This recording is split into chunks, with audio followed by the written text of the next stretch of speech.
Welcome back to the channel. These stories are meant for late nights, quiet rooms, and headphones on. Make sure to like the video, subscribe to the channel, and leave a comment telling me where you're listening from tonight. Now, let's begin the first story. I used to think small towns were safe. Quiet streets, friendly neighbors, the kind of place where people left their doors unlocked and waved at passing cars. That was Merrow Glen, a tucked-away neighborhood on the edge of a forest in northern Oregon, where the nights were cool, the air smelled of pine sap, and nothing ever happened. At least, nothing people talked about. My name is Daniel Harper. Last spring, I agreed to house sit for my cousin, Warren. She and her husband were taking their twin boys on a week-long trip to San Diego during Easter break. They needed someone to feed the dog, water the plants, and make sure the house didn't look empty. Easy money, a peaceful break from my cramped apartment in the city. Lauren's house sat at the end of a curved cul-de-sac, backed directly against the forest. 2 stories, pale blue siding, white porch railing, wind chimes that sang constantly in the breeze. The kind of home you'd see in a real estate ad promising comfort and safety. The first day went fine. I unpacked, ordered takeout, played with the dog, a golden retriever named Milo. I watched a movie in the living room until midnight, then turned off the lights and went upstairs to the guest room. That night, I heard the first knock. 3 slow taps on the front door. Not loud, not urgent, just deliberate. I checked the clock. 1:14 a.m. I assumed it was a neighbor, maybe an emergency, maybe I'd left something outside. I grabbed my phone for the flashlight and crept down the stairs. Milo followed, tail low, ears pinned back. I looked through the peephole. Empty porch, no movement, no car headlights, just the soft glow of the street lamp and the wind moving the trees. I opened the door anyway. Cold air rushed in. The wind chimes rattled above me. Nothing. I closed the door and locked it, feeling faintly embarrassed for getting nervous over a simple sound. Old houses creak. Wood expands and contracts. It happens. I went back upstairs. Milo refused to follow. He stayed at the top of the stairs, staring down into the dark hallway. I slept badly. The next morning, I convinced myself the knock was imagination. I made coffee, fed Milo, and spent the afternoon working remotely. By evening, the anxiety had faded, until the second knock. This time, it came from the back of the house. 3 taps, glass this time. Tap, tap, tap. My body froze. The sliding glass doors led to the backyard. Beyond that, the forest began. No one should have been back there. There was no reason for anyone to be. Milo growled low in his throat. Not barking, just a deep, uneasy rumble. I moved slowly to the kitchen. The lights were off in the backyard, but the moon was bright enough to outline shapes. At first, I thought it was a person wearing a coat. Then I saw the ears. Long, drooping, wrong. A figure stood just outside the sliding door. Tall, motionless, dressed in what looked like a faded Easter rabbit costume. Dirty white fur, a cracked pink stomach panel, oversized feet. The head was tilted slightly to one side. But it was the eyes that stopped me from breathing. Not friendly cartoon eyes, not playful, just dark, hollow circles, like holes cut into the costume. No reflection. No life. It lifted one gloved hand and tapped the glass again.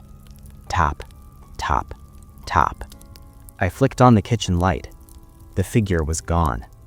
I rushed to the door, slid it open, and stepped onto the patio. The cold stone shocked my bare feet. The backyard was empty. The wooden fence was closed, the gate latched. No footprints in the grass, except near the door. A single muddy print on the stone. Too long to be a shoe, toes stretched forward with sharp claw-like impressions. My stomach turned. I didn't sleep that night. I kept every light on. I double-checked every lock. I held a baseball bat beside my bed like a child afraid of monsters. Morning brought normalcy back. Sunlight, birds, the smell of breakfast from a neighbor's open window. The print on the patio had dried into a faint stain. I tried to convince myself it was just a prank, a teenager in a costume, a sick joke. That afternoon, I met one of the neighbors. She introduced herself as Mrs. Calder, late 60s, gray hair in a tight bun, gardening gloves, sharp eyes that missed nothing. We chatted by the mailbox. I asked if I was staying at Lawrence. I said yes. She smiled politely. Then she asked, "Did you hear knocking last night?" My throat tightened. "Yeah, actually. Did you?" She studied my face for a long moment. Then she said quietly, "You saw him, didn't you?" I tried to laugh it off. "Saw who?" "The rabbit." She said it casually, like she was talking about a stray cat. I told her I hadn't seen anything clearly, that maybe I imagined it. She shook her head. Every few years around Easter, someone new sees him.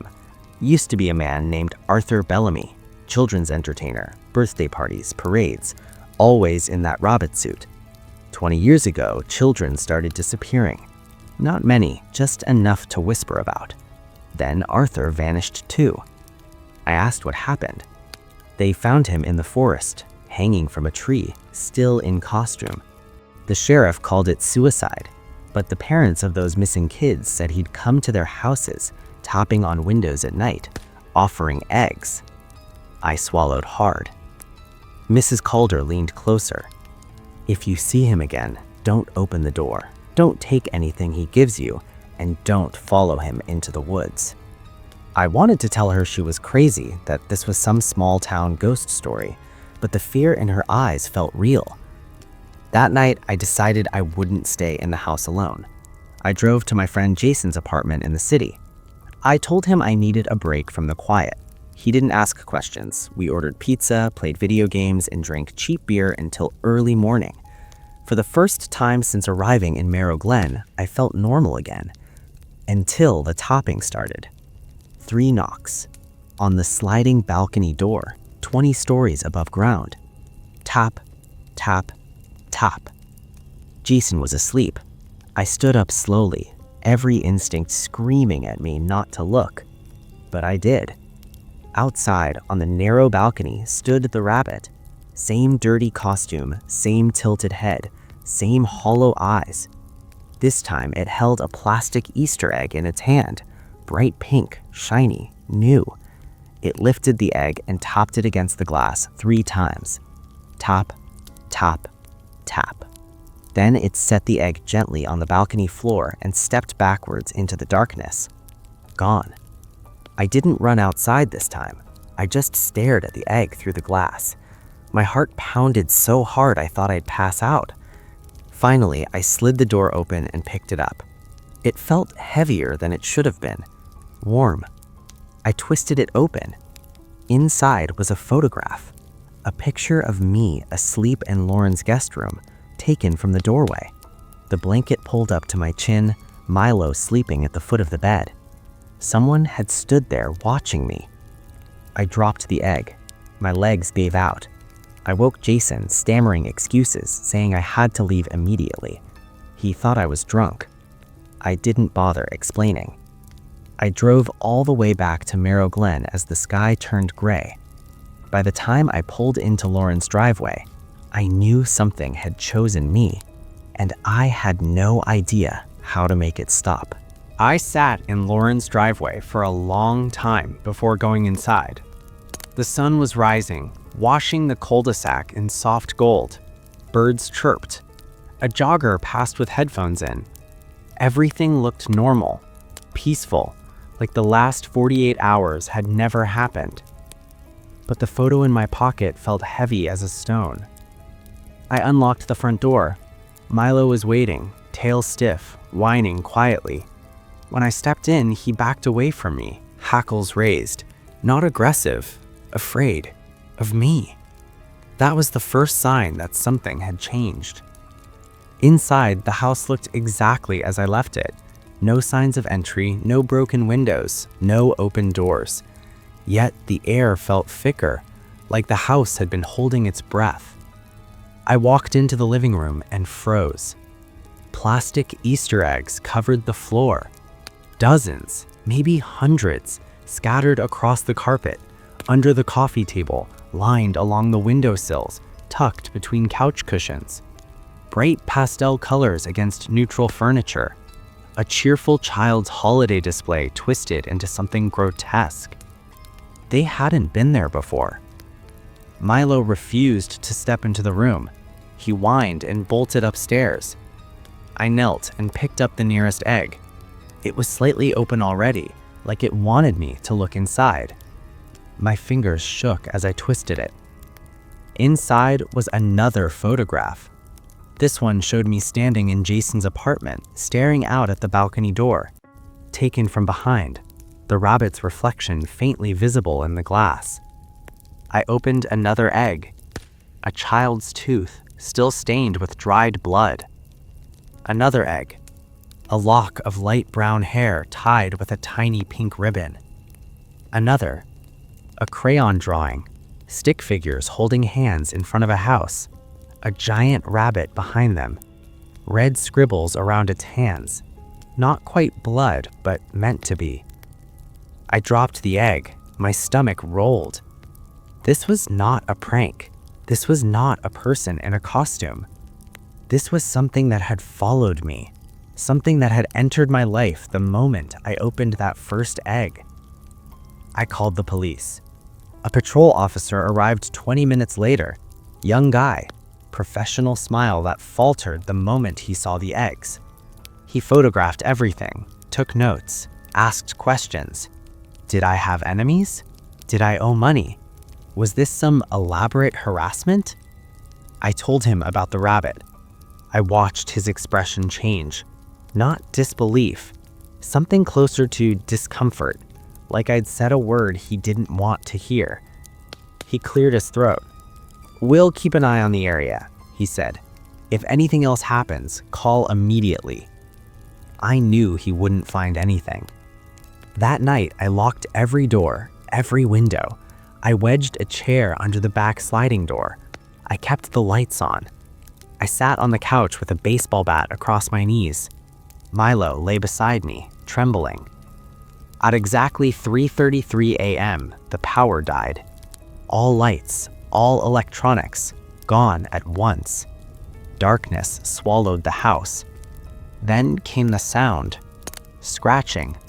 Not on the door, on the roof. Long, dragging scratches, nails across shingles, slow, intentional. Like something was crawling above me, mapping the shape of the house. Then another sound. Thump. Thump. Thump. Heavy, rhythmic, like something hopping. Milo let out a strangled yelp and ran upstairs. I forced myself to stand, gripping the bat so hard my fingers ached. I walked to the kitchen window and lifted the blind. Moonlight spilled onto the backyard. And there, on the roof above the patio, crouched the rabbit. Only now it was wrong in ways my brain refused to process. Taller, thinner, limbs bent at unnatural angles. The costume looked fused to something underneath. The fur patchy, stained. The head too large, the ears dragging like wet cloth. Its eyes weren't hollow anymore. They glowed white. It turned its head slowly toward the window, as if it knew exactly where I stood in the dark. It lifted a hand. In its palm sat a single pink plastic egg.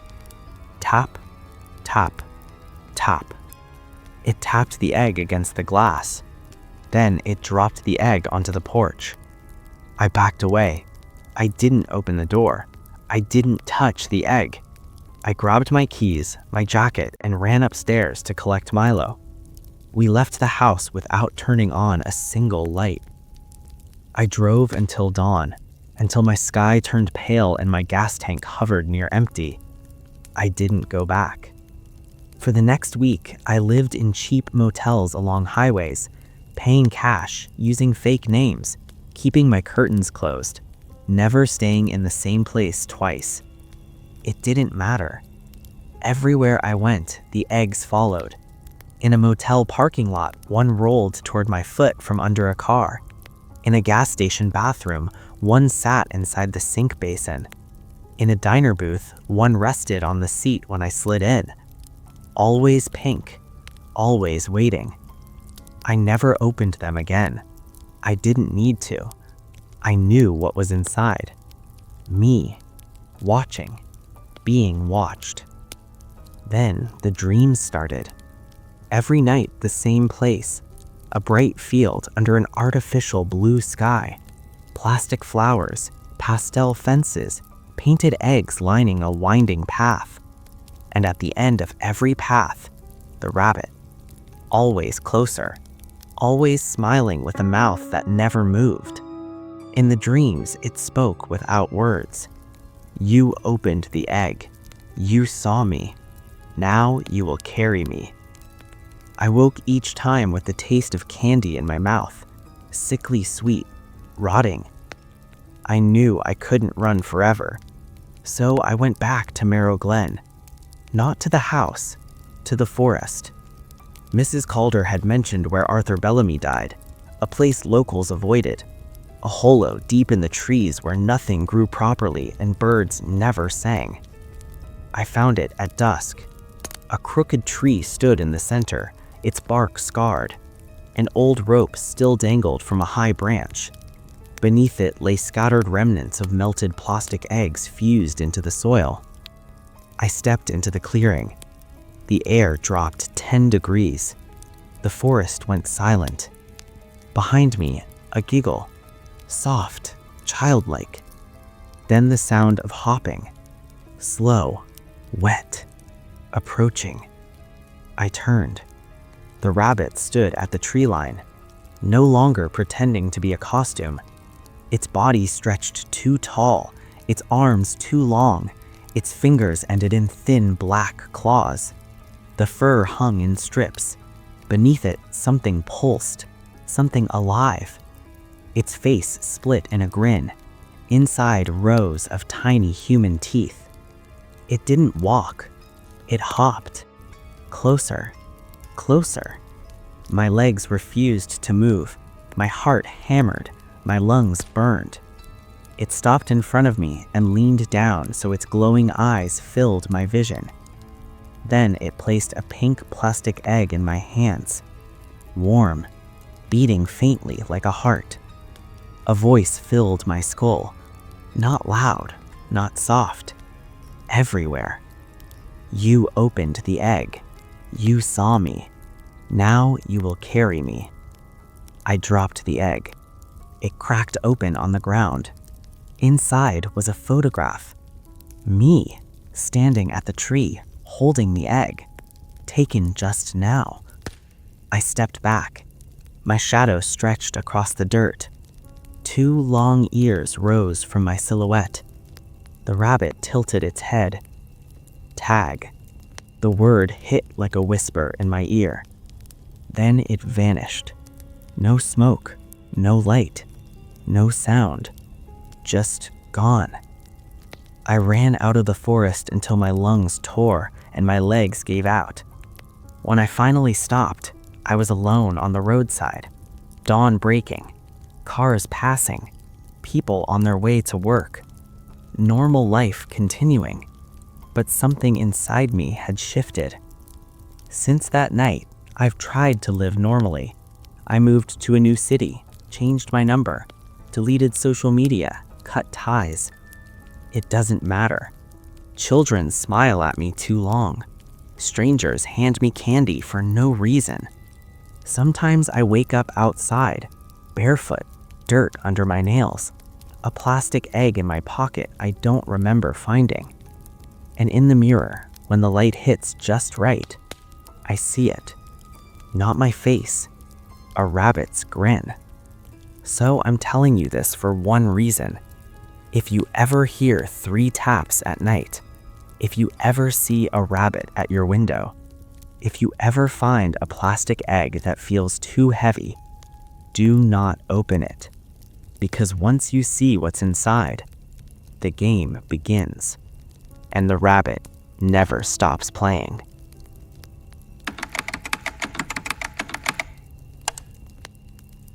I took the night shift because no one else wanted it. That should have been my first warning.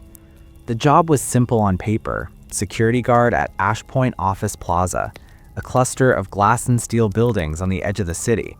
Accounting firms, law offices, a tech startup that never seemed to have more than 5 employees. The kind of place that buzzed with life during the day and became a dead concrete canyon after sunset. My name is Darren Cole. At the time, I was broke, between writing digs and desperate. The security company didn't ask many questions. They handed me a uniform, a flashlight, a key card, and a list of patrol checkpoints. Midnight to 6 a.m. Walk the halls, check the locks, make sure no one breaks in. Easy money. My first few nights were boring, in the way only empty office buildings can be. The hum of fluorescent lights, the soft whir of air vents, the smell of printer ink and stale coffee. Occasionally, I'd hear the elevator move by itself, but the supervisor told me the system ran automated tests at night. Nothing unusual. By the 4th night, I had settled into a routine. Bring a thermos of coffee, listen to podcasts in one earbud, walk my rounds, try not to think about how alone I was in a maze of empty floors. Ash Point Plaza had one strange quirk. At the directory board in the lobby, there was an empty line. Suite 404.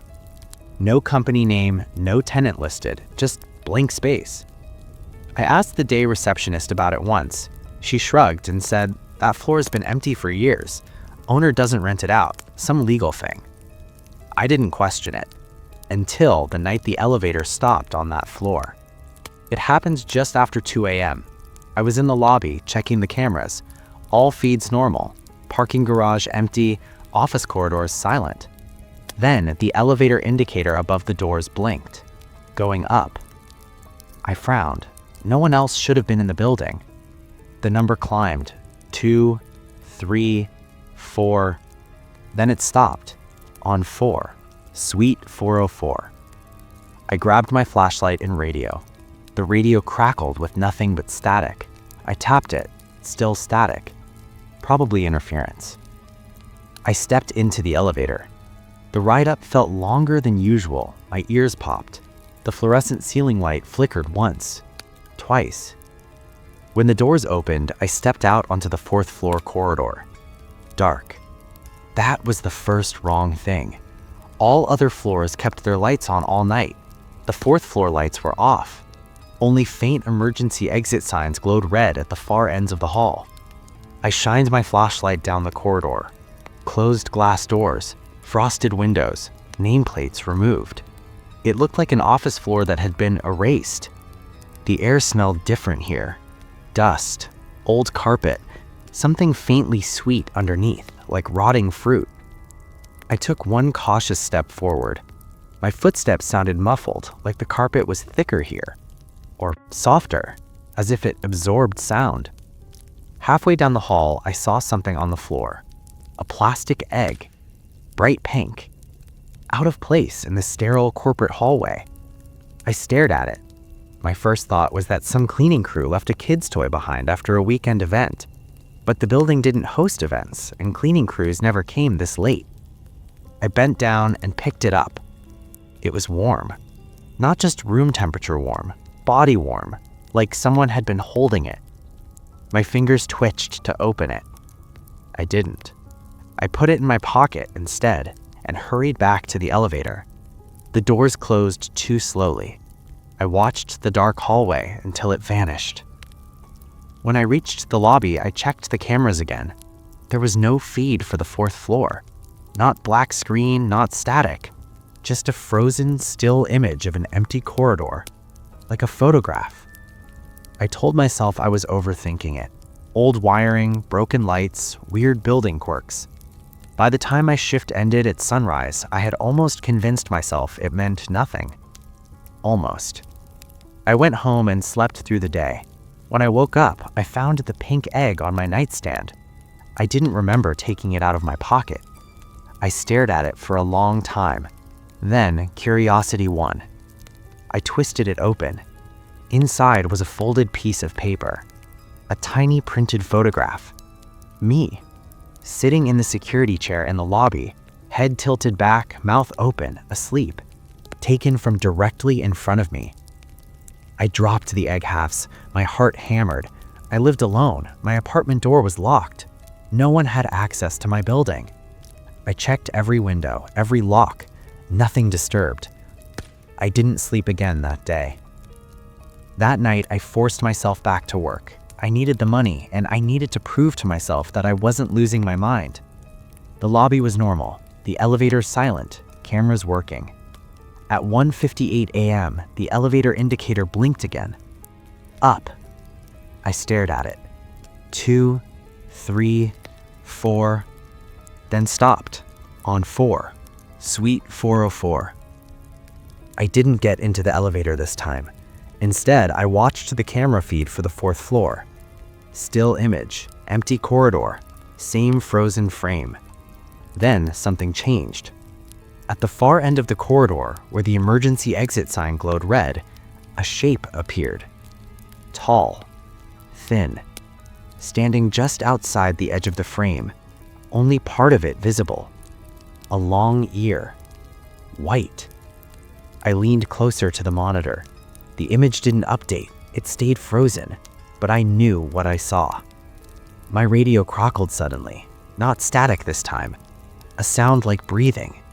Close, wet, then a voice, soft, childlike. Wrong. Found you. The radio went dead. I quit the next morning, turned in my uniform, lied again, said I had food poisoning. The supervisor didn't care, just took my badge and wished me luck. I thought walking away would end it. I was wrong. For the next week, eggs appeared everywhere I went. On my car hood, in my mailbox, in my fridge, behind the milk, even though I knew I hadn't bought any. I stopped opening them. It didn't matter. I started dreaming. Bright office hallways with endless rows of doors, all labeled 404, a childish giggle echoing behind me, a hopping sound getting closer, closer. I'd wake up with my jaw aching, teeth clenched, the taste of sweet plastic in my mouth. Then came the final sign. I came home one evening and found my apartment lights off. I never turned them off. On my living room floor sat dozens of plastic eggs, pink, all slightly open, waiting. And on the wall above them, written in black marker, "Your shift starts soon." My hands shook so badly I could barely hold my phone. I called the police. They came. They searched the apartment, took photos, asked if I had enemies, if I was part of some online game, some prank circle. They didn't understand. No one did. That night, I packed a bag and left the city. But wherever I go now, whenever I pass an office building late at night, I feel eyes in the glass. I hear the faint hum of elevators. I smell dust and rotting sweetness. And sometimes, when I check into a motel and flick on the bathroom light, there's a pink egg sitting in the sink, waiting. I tried to disappear. After leaving the city, I drove for hours without a plan. Highway lights blurred past my windshield.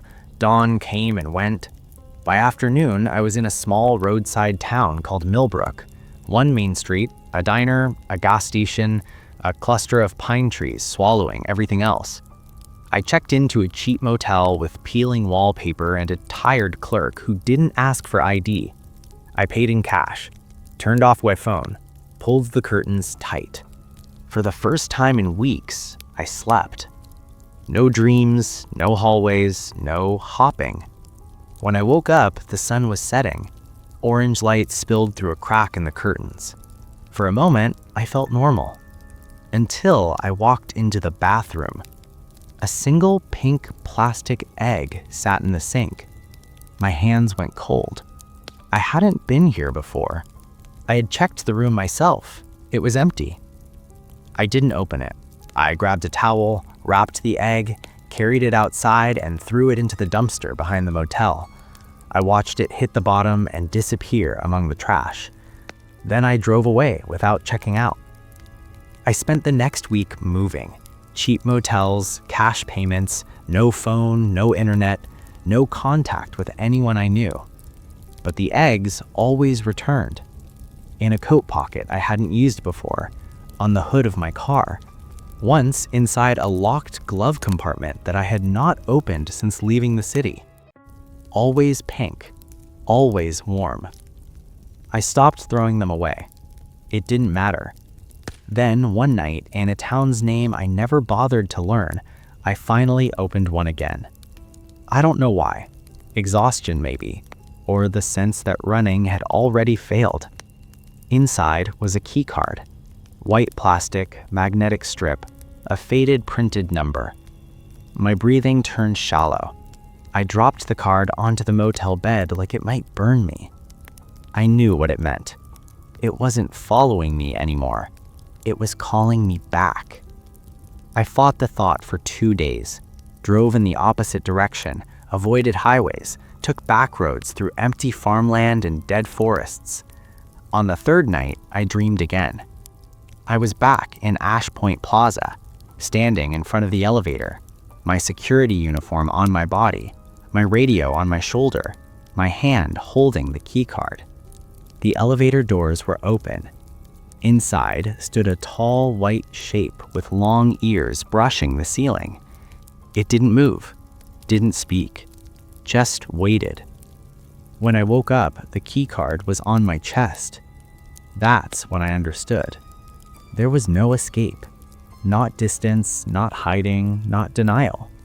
It had chosen me the moment I picked up that first egg, the moment I stepped onto that dark floor, the moment I saw Suite 404. I didn't want to go back, but I went anyway. I drove all night. The closer I got to the city, the heavier the air felt. By the time Ash Point Plaza came into view, dawn was breaking. The glass buildings reflected pink and gold light like nothing had ever been wrong there. I parked in the empty garage, walked to the lobby. The doors slid open like they recognized me. Inside, the security desk sat exactly as I remembered. Coffee stain on the counter, old chair with worn armrests, camera monitors humming. But there was something new. On the floor in front of the elevator, dozens of pink plastic eggs were arranged in a perfect circle. In the center sat my old uniform, clean, folded, waiting. I didn't touch the uniform. I stepped around the circle and walked straight into the elevator. The doors closed behind me with a soft, final sigh. The button for 4 was already lit. The ride up was silent. No flickering lights this time. No hum. Just the feeling of something breathing beside me, though I was alone. The doors opened. The 4th floor corridor was fully lit now. Bright white lights, clean carpet, fresh paint, like it had never been abandoned. Glass office doors lined the hall. Every nameplate read the same thing, Suite 404. At the end of the corridor stood a reception desk. Behind it sat a woman in a neat office uniform. She smiled at me. "Welcome back," she said. I swallowed. "This floor is supposed to be empty." She tilted her head. "Empty is what happens after business hours." I didn't ask what that meant. She pointed to a door beside her, solid white, no window, a silver card reader beside the handle. "Your office," she said. I stepped forward, swiped the key card. The light turned green. The door unlocked with a soft click. Inside was a small room, one desk, one chair, one computer monitor, a stack of pink plastic eggs neatly piled in a tray. On the wall, in clean black lettering, "Night Shift, Observation." The monitor turned on by itself. Live camera feeds, not of Ash Point Plaza, of motel rooms, highways, gas stations, bedrooms, living rooms, people alone, people unaware, people going about their lives. Each feed had a small pink icon blinking in the corner, an egg symbol. I backed away from the desk. The door closed behind me with a quiet, firm click. A voice came from the ceiling speaker. Soft, familiar, childlike. Wrong. You ran. I followed. Now you see. I shook my head. I'm not doing this. The voice giggled. You already did. The monitor zoomed in on one feed. A young woman in a small apartment, sitting on her couch watching television. On her coffee table sat a single pink egg. Warm. Waiting. The voice whispered, closer now, right behind my ear. Your shift starts soon. My vision blurred. My hands tingled. I felt something inside my chest unfold, stretch, change. Like joy, like hunger, like purpose. I don't remember leaving the building. I don't remember driving away. But I woke up the next morning in a cheap motel bed, my clothes dusty, my shoes muddy, my pockets full of pink plastic eggs. I tried to throw them out. They returned. I tried to ignore them. They rolled towards me. I tried to warn people. They laughed. So now I do what I was hired to do. I observe. I watch. I place eggs where they will be found. On doorsteps, in offices, on kitchen counters. I never speak when I'm doing it. I never let anyone see my face. But sometimes, in reflective glass, I catch my outline. Tall, thin, with something long rising from my head. And when I feel the urge to giggle, high and wrong, I know the shift is still mine. So, if you work late in an empty building, if an elevator stops on a floor that shouldn't exist, if you ever find a warm pink plastic egg where it doesn't belong, don't open it, don't touch it, and never, ever take the night shift. Because once Suite 404 finds you, your shift never ends.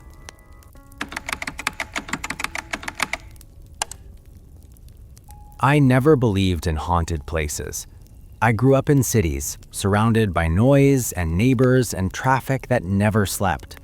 The idea of ghosts always felt like something invented for bored small towns with too much empty space.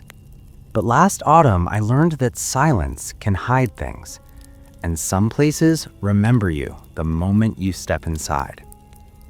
My name is Jordan Pike. I'm a freelance videographer. I travel for work, filming weddings, corporate events, local commercials. Nothing exciting, just enough to pay rent and keep my camera upgraded. The job that changed everything started as a simple gig. A real estate agency in rural Oregon hired me to shoot a promotional video for an old property they were desperate to sell. The house was called Briarwood Estate, a large, isolated Victorian home sitting on the edge of a forest, about 40 minutes from the nearest town. The pay was good, too good for such a simple job. But the catch was clear. I had to stay overnight and film dawn footage. Something about capturing the atmosphere. I should have asked more questions. I didn't. I arrived just before sunset. The sky was bruised purple and orange. The gravel driveway stretched like a scar through tall, dead grass. The house waited at the end of it, dark windows reflecting the dying light. Briarwood Estate was beautiful in the way abandoned things sometimes are. Peeling white paint, ivy climbing the stone, a wraparound porch sagging slightly in the middle. It looked like it had been holding its breath for years. A woman from the agency met me there. Her name was Celeste. Sharp suit, clipboard. No warmth in her smile. Keys are inside, she said. Electricity works, water too. Signal is weak, but you should be fine. I asked how long the house had been empty.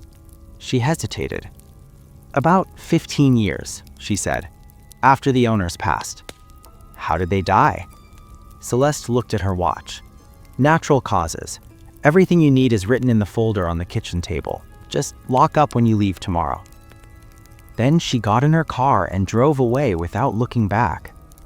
I stood alone in front of Briarwood Estate as the last strip of sunlight vanished behind the trees. The air felt colder than it should have. I unlocked the front door and stepped inside. Dust, old wood, a faint smell of something floral that had long since died. The entryway opened into a grand staircase, its banister carved with twisting vine patterns. Portraits lined the walls, their subjects fading into shadow where the lights didn't reach. I turned on every lamp I could find. The house brightened, but the corners still felt dark. I unpacked my gear, set up cameras in the main rooms, and followed the instructions in the folder. Basic shots: hallways, exterior, sunrise from the upstairs balcony. Simple enough. By 9 p.m., I had finished most of the filming. I made a sandwich in the large, outdated kitchen and sat at the table to eat. The house creaked around me. Pipes clicked. Wood settled.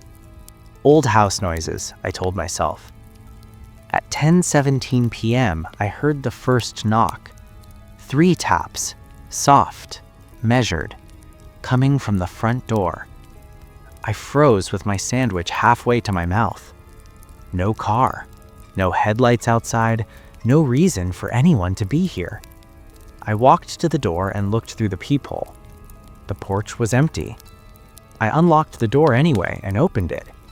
The night air was still. No wind, no insects. The forest beyond the yard looked like a solid wall of black. I shut the door and locked it again. Maybe a branch, maybe the house settling. I went upstairs to set my last camera. At the top of the staircase was a long hallway, doors on either side, old wallpaper patterned with roses that had faded to a sickly gray. At the end of the hall stood a large mirror in a wooden frame. I didn't like that mirror. Even before anything happened, something about it felt wrong. The reflection didn't feel like a simple reflection. It felt like another hallway, another space. Like if I stared too long, I might see something walking toward me from the other side. I set the camera at the end of the hall anyway, framed the shot, hit record. As I turned to leave, I heard it again. 3 knocks. This time coming from inside the house, below me, from the direction of the kitchen. I didn't move for a full minute. Then I went downstairs, slow and quiet, each step careful. The kitchen was empty, lights on, nothing out of place, except the back door. It stood open. I knew I had closed it. I walked to it and looked outside. The backyard stretched into darkness, a broken swing set, overgrown grass, a tree with a thick rope hanging from one of its branches. I closed and locked the door, checked every window, every latch. Everything was secure. I told myself I was tired, that's all. I went to the bedroom Celeste had indicated in the folder. 2nd floor, left side. Bed made, clean sheets, an old bedside lamp. I placed my camera bag by the door. And finally, I slept. I don't know how long I had been asleep when the sound woke me. Footsteps, slow, bare, moving in the hallway outside my room. I sat up in bed listening. Step, step, pause, then a soft dragging noise, like fingers trailing along the wall. The footsteps stopped directly outside my door. No doorknob movement, no breathing, just presence. I didn't speak, didn't move, didn't even swallow. After a while, the steps retreated down the hall, fading, vanishing. When morning light finally seeped through the curtains, I told myself it was just old pipes, old wood, old house noises. But when I opened my bedroom door, I saw something that told me I was lying to myself. On the hallway floor in front of my door was a single dried rose, black, brittle, dead. I hadn't seen any roses inside the house, and it hadn't been there the night before. I picked it up. The petals crumbled between my fingers. I dropped it into the trash and finished my filming as quickly as possible. Exterior shots, sunrise footage, drone flyover. By noon, everything was packed. I was ready to leave. Then I noticed the mirror again at the end of the hallway. In the reflection, just for a moment, I saw a woman standing behind me. Tall, thin, long dark hair hanging forward like a curtain. I spun around. Nothing. When I turned back to the mirror, my reflection was alone. I left Briarwood Estate 10 minutes later without locking the door. I told myself I would never return. I told myself it was over.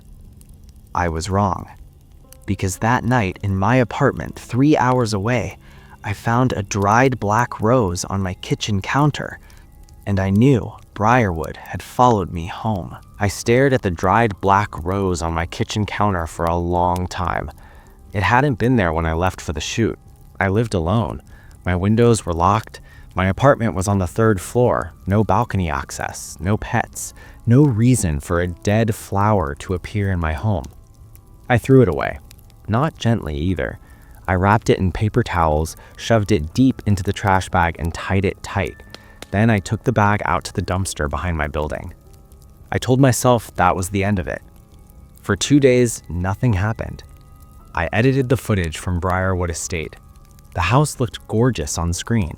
Warm sunlight, slow camera glides, gentle music, a dream home.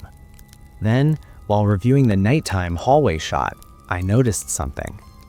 At first, I thought it was just compression artifacting, a flicker near the mirror at the end of the hall. I rewound, frame by frame. In the reflection, behind where the camera had been positioned, stood a woman. Tall, still, hair covering her face, not moving, not blinking, just existing in the reflection while the real hallway behind the camera had been empty. I paused the video. My chest tightened. I deleted the entire project. I didn't even send the agency an explanation. I refunded the deposit and told them I'd had a technical failure. They never replied. That night, I dreamed of Briarwood Estate.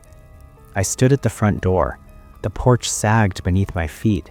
The forest swayed though there was no wind. The windows of the house glowed faintly like candlelight inside. I heard 3 knocks from the inside.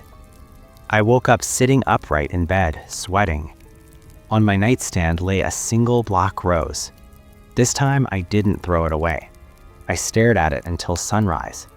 Because I knew then this wasn't random, it wasn't imagination, and it wasn't going to stop just because I wanted it to. I needed answers. So I did what anyone with a laptop and a growing sense of doom does. I researched. Briarwood Estate had an old history, but not much public information, just property listings, tax records, a brief mention of a fire in a detached guest house 15 years ago. No deaths recorded, no criminal reports. But I found something else. A local forum thread from almost a decade ago. A single post from a deleted user. Do not stay at Briarwood. The woman in the mirror does not let you leave. No replies, no context, just that. I reached out to Celeste at the agency. She never responded. Her company website was gone, phone number disconnected. It was like she had never existed. By the 5th night, I wasn't sleeping anymore. Every time I closed my eyes, I saw that hallway, that mirror, that woman. And sometimes in the dream, she was closer than before. On the 6th night, I heard it. 3 knocks. On my apartment door. I didn't move, didn't breathe, didn't make a sound. 3 knocks again. Soft, patient, familiar. Then a voice, a whisper, thin and distant. Open. I grabbed a kitchen knife. I stood in the hallway for an hour. Nothing else happened. In the morning, I checked the door. On the wood, right at eye level, were faint marks, long, vertical, like nails had dragged downward. I decided then that running wasn't working. If this thing came from Briarwood, then Briarwood was where it had to end. I packed my gear, my laptop, a flashlight, and enough coffee to stay awake for days. I didn't tell anyone where I was going. I didn't even leave a note. I didn't want anyone else following this path. I arrived at the estate just before sunset again. The house looked the same, but now I noticed things I hadn't before. Every upstairs window had a faint dark stain beneath it, like water damage, but the streaks were too straight, too deliberate. The front porch boards creaked under my weight, sounding almost like laughter. Inside, the air smelled stronger now, that same dead floral scent, like flowers left on a grave too long. I walked room to room with my flashlight. Every mirror in the house was covered with cloth sheets. I hadn't noticed that the first time. In the hallway, the large mirror stood uncovered, waiting. I set up my camera facing it, then I sat on the floor opposite the mirror and waited. Midnight came and went. At 12:33 a.m., the temperature dropped so suddenly I could see my breath. At 11:11 a.m., the house lights flickered. At 2:22 a.m., I heard footsteps upstairs. Slow, bare, dragging fingers along the wall. At 3 a.m., the mirror rippled like disturbed water, and she stepped through. The woman from the reflection. Tall, unnaturally thin, her limbs slightly too long, her skin pale as candle wax, her hair hanging forward, obscuring her face. She moved without sound, no footsteps, no breath, just existing in the reflection, while the real hallway behind the camera had been empty. I paused the video. My chest tightened. I forced myself to speak. "What do you want?" Silence. Then her head tilted, a slow, wrong motion, like a puppet on loose strings. A voice came, not from her mouth, from everywhere. "You saw." My mouth went dry. "You followed." I swallowed. "I'm not staying here." The woman took one step forward, and another, until she stood directly in front of me, so close I could see beneath the curtain of her hair. There was no face, just smooth skin where eyes and mouth should be. No features, no humanity. "You left," the voice said, "but Briarwood does not release what it shows." I stood up, legs shaking. "You're not real." The woman's hand lifted. Long fingers, too many joints, nails like broken glass. She touched my forehead. Instantly, I was somewhere else. I stood in the hallway, but it wasn't Briarwood as it was now. It was alive, lit, warm, laughter downstairs, music, voices. A family lived here once. A mother, a father, a little girl holding a black rose. Then the scene shifted. Fire, screams, the guest house burning outside, smoke filling the halls, the mother dragging the girl toward the mirror, the girl crying, begging, the mother speaking words I couldn't understand, then pushing the child into the mirror. Silence. Darkness. I was back in the present, on the hallway floor gasping. The woman stood over me. The voice spoke again. She was hidden, saved, preserved. My heart pounded so hard it hurt. "You need a body. You want to come back." The woman's blank face leaned closer. "Yes." I ran, down the stairs, through the living room, out the front door, across the yard, into the gravel driveway. But the forest around the house had changed. The trees leaned inward, branches twisting like fingers. No stars in the sky, no moon, just darkness pressing from every side. The gravel beneath my feet softened, turned to damp soil, then mud. I stopped, because I knew. I wasn't outside. I was still inside the mirror's world. The woman stood at the edge of the driveway, her hair blowing through there was no wind, her arms opening, inviting. "Stay," the voice whispered. I looked down at my camera still hanging from my neck, and an idea hit me. I lifted it, aimed, hit record. The viewfinder showed the woman, the twisted forest, the false sky. I turned the camera toward myself. My face wasn't me. My face was smooth, featureless like hers. Panic surged. I turned the camera back to her, and I saw something new. Behind the woman stood a little girl holding a black rose, eyes wide, trapped. I realized then she wasn't trying to possess me. She was trying to trade places, a life for a life. I held the camera out toward the girl. "I see you," I said. The world shook. The woman screamed, a sound like tearing metal. The forest cracked, the sky split, the mirror world shattered. I woke on the hallway floor of Briarwood Estate. Morning sunlight poured through the windows. Birds sang outside. The mirror at the end of the hall was gone. Only a wooden frame remained, empty. In my hand lay a single black rose. But this time it wasn't dead. It was fresh, alive. I left the house and never returned. I didn't tell anyone what happened. No one would believe me anyway. I deleted the footage from the camera, all except one frame. The little girl, holding the rose, looking directly into the lens. Sometimes, late at night, when my apartment is silent, I smell faint flowers, and in the reflection of my dark TV screen, I see her, smiling, free. And behind her, in the background of that reflection, stands Briarwood Estate, waiting.